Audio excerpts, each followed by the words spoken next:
मुझे नहीं समझ में आ रहा कि आपको दो नामों में क्या दिख रहा है। अर्नब गोस्वामी हो गया, कंगना रनौत होगी, आपको इनके पीछे लगना ही लगा। आपको चोर सिपाही का गेम खेल रहे हो क्या? आप बचपना आपको याद आ रहा है? खिलौने आपको नहीं मिल रहे खेलने के लिए, जो आप इन दोनों के साथ गेम खेल रहे हो। तो आप कंगना रनौत को जो समन जारी कर रहे हो या आप जो टिप्पणियां कर रहे हो कि भैया कंगना रनौत और उसकी बहन रंगोली सांप्रदायिक दंगे फैला रही है अपनी बोलियों से या अपने कमेंट से या अपने ट्वीट जो कर रही हैं वो लोग, तो वो सांप्रदायिक दंगे नहीं फैला रही है। एक्चुअल में सांप्रदायिक दंगे आप फैला रहे हो, आप धर्म जाति कर रहे हो, आप किसी औरत की इज्जत नहीं कर रही है। आपकी सरकार औरत को गिराने में, एक पत्रकारिता को गिराने में, आप जो पत्रकारिता कहते हैं ना हमारे कॉन्स्टिट्यूशन का चौथा स्तंभ है, आप उसकी इज्जत नहीं कर पा रहे हो।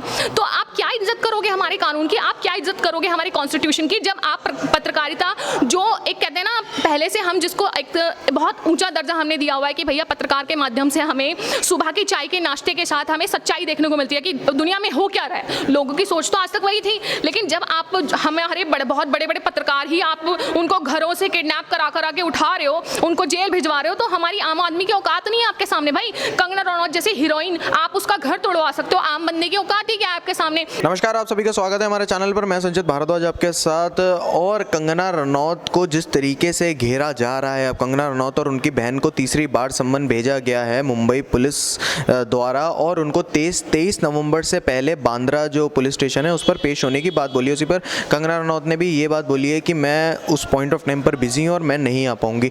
तो यहाँ पर सबसे बड़ा सवाल ये उठता है, क्या कंगना रनौत को भी उसी तरीके से फंसाया जा रहा है जिस तरीके से अर्नब गोस्वामी को फंसाया गया? तो उसी पर बात करने के लिए आज हमारे साथ एडवोकेट गीता तोमर मैम है। बहुत बहुत शुक्रिया मैम हमारे साथ जुड़ने के लिए। तो जिस तरीके से मैम अर्नब गोस्वामी को फंसाया गया था और अर्नब गोस्वामी फंस नहीं पाए, तो क्या अब कंगना रनौत को भी उसी तरीके से फंसाया जा रहा है? हाँ बिल्कुल, जैसे कहें कि 2018 का जो उनका अर्नब गोस्वामी का जो केस था वो इनफैक्ट वो ख़त्म भी हो चुका था एक तरह से, लेकिन उनको मुद्दे को उठाने के लिए, अर्नब गोस्वामी का अपना ईगो दिखाने के लिए उद्धव सरकार ने क्या किया, उस मुद्दे को उसको मैटर को उठाया उन्होंने और ज़बरदस्ती उनके घर पे पुलिस फोर्स को भेज के उनको ज़बरदस्ती अरेस्ट कराना, उनको जेल भेज देना, उनको डोमिनेट करना एक तरह से, ठीक है, एक तरह का इंसान का शोषण ही है ये, ठीक है। आप इस हद तक गिर रहे हो, ये आपकी गवर्नमेंट दिखा रही है, आप दिखा रहे हो आप किस तरह के इंसान हो, ठीक है। आप उसी लेवल का आप कंगना रनौत के साथ गेम खेल रहे हो।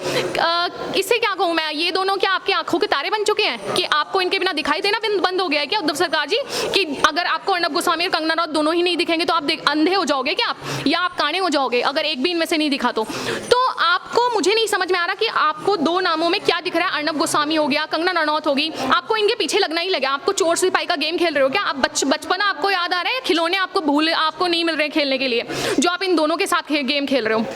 तो आप कंगना रनौत को जो समन जारी कर रहे हो या आप जो टिप्पणियां कर रहे हो कि भैया कंगना रनौत और उसकी बहन रंगोली सांप्रदायिक दंगे फैला रही है अपनी बोलियों से या अपने कमेंट से या अपने ट्वीट जो कर रही हैं वो लोग, तो वो सांप्रदायिक दंगे नहीं फैला रही है। एक्चुअल में सांप्रदायिक दंगे आप फैला रहे हो, आप धर्म जाति कर रहे हो, आप किसी औरत की इज्जत नहीं कर रही है। आपकी सरकार औरत को गिराने में, एक पत्रकारिता को गिराने में, आप जो पत्रकारिता कहते हैं ना हमारे कॉन्स्टिट्यूशन का चौथा स्तंभ है, आप उसकी इज्जत नहीं कर पा रहे हो। तो आप क्या इज्जत करोगे हमारे कानून की? आप क्या इज्जत करोगे हमारे कॉन्स्टिट्यूशन की, जब आप पत्रकारिता जो एक कहते हैं ना पहले से हम जिसको एक बहुत ऊंचा दर्जा हमने दिया हुआ है कि भैया पत्रकार के माध्यम से हमें सुबह की चाय के नाश्ते के साथ हमें सच्चाई देखने को मिलती है कि दुनिया में हो क्या रहा है। लोगों की सोच तो आज तक वही थी, लेकिन जब आप हमारे बहुत बड़े बड़े पत्रकार ही आप उनको घरों से किडनैप करा के उठा रहे हो, उनको जेल भिजवा रहे हो, तो हमारी आम आदमी की औकात नहीं है आपके सामने। भाई कंगना रनौत जैसी हीरोइन, आप उसका घर तोड़वा सकते हो, आम बंदे की औकात ही क्या है आपके सामने? आप तो कल को आप तो मेरा घर भी तोड़वा सकते हो आपके,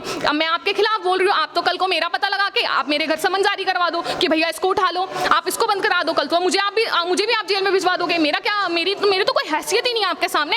जब कंगना रनौत की कोई हैसियत नहीं तो मैं क्या हूँ? मैं तो कुछ भी नहीं हूँ आपके सामने। तो आप ना अपनी असलियत जो आपकी औकात है वो दिखा रहे हो। आप अपनी सरकार को और अपने उस ओहदे को इस हद तक गिरा चुके हो कि आपका कोई कहते हैं ना लिमिट ही नहीं बची है।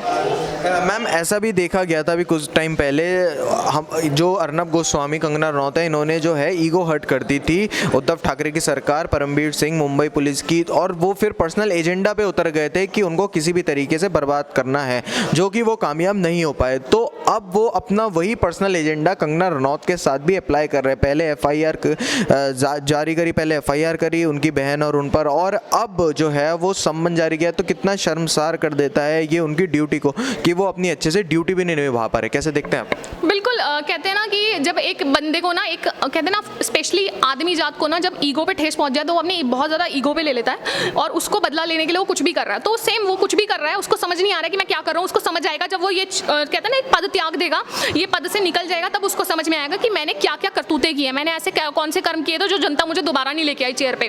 तो अभी नहीं आपको समझो, क्योंकि अब ये तो आपके आंखों पे ना कि ईगो की पट्टी बंधी हुई है, घमंड की पट्टी बंधी हुई है कि आप उद्धव सरकार हो, आप महाराष्ट्र की बहुत बड़े सीएम हो। तो उसकी पट्टी जो आपके चेहरे पे बंधी हुई है ना, बहुत टाइम नहीं जा रहा है, कुछ ही समय के बाद आपके चेहरे पे वो पट्टी नहीं रहेगी। तो उसके बाद आप समझो, इससे पहले आप अभी समझ जाओ कि कोई फायदा नहीं है कंगना रनौत के पीछे भागने से या उसकी फैमिली को परेशान करने से। वो लड़की आपका कुछ नहीं बिगाड़ रही, वो आपको धमकी भी नहीं दे रही, वो आपको कुछ नहीं कह रही है। वो सिर्फ इतना बोल रही है कि भैया आप मेरे पीछे क्यों पड़े हो, आपका भी टाइम, आज मेरा वो टाइम आया तो कल को आपका भी टाइम आएगा। और हर किसी का समय, ये समय हर घूम के फिर आपके पास ही आना है। ठीक है, आप जो भी कुछ भी कर लो, लेकिन आपको भोगना तो पड़ेगा।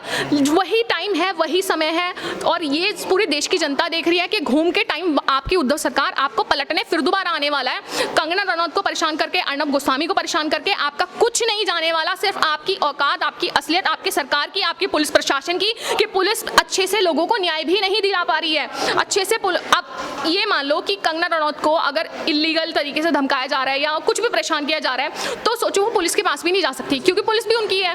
तो पुलिस उनकी है तो बंदा जाए कहाँ? जब देश में हम पुलिस के एक कहते हैं ना, सबसे पहले हमें कोई परेशानी हो 100 नंबर कॉल करते हैं। जब बंदा 100 नंबर ही कॉल ना कर पाए तो फिर देश में रहने का, देश में सही से जीने का या बिना कहते हैं ना बिना खतरे के जीने का फायदा क्या है? यहाँ तो खतरा ही खतरा है, हर कदम पे खतरा है। मैं तो कहूँगी मुंबई में तो घुसते ही खतरा है। उद्धव सरकार कब आपको उठा ले, कब आपको जेल भिजवा दे, कब आप उसके कहते हैं ना आप उसके बारे में कमेंट कर दो, एक बात बोल दो कि उद्धव सरकार तू तो पागल है, पागल पे ही आप जेल भिजवा दोगे, क्योंकि ये तो एक बहुत बड़ा ईगो ठेस पहुंच गई उद्धव सरकार को।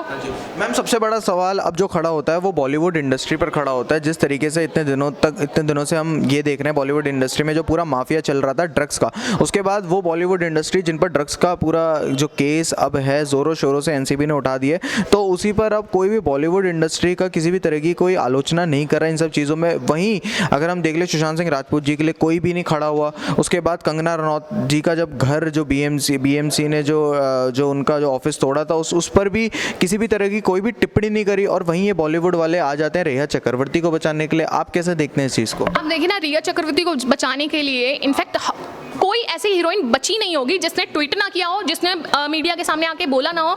वो स्वरा भास्कर, वो कहीं से हीरोइन लगती है? सीरियसली, उसको हीरोइन बना किसने दिया? पहली बात, स्वरा भास्कर को बोलने की तमीज़ नहीं है। वो कभी भी आके कुछ किसी भी मुद्दे पे बोलती है जो कि उसको पता ही नहीं होता मुद्दा है क्या। ठीक है, वो बंदी सबसे पहले अपना खुद के गिरेबान में जाको कि भैया आप क्या हो, आप कैसे ऊपर गई हो, ये तो दुनिया जानती कि आप कैसे हीरोइन बनी हो, आपको कैसे कैसे पड़ावों से गुजरना पड़ा है। मैं नहीं बोलना चाहूँगी,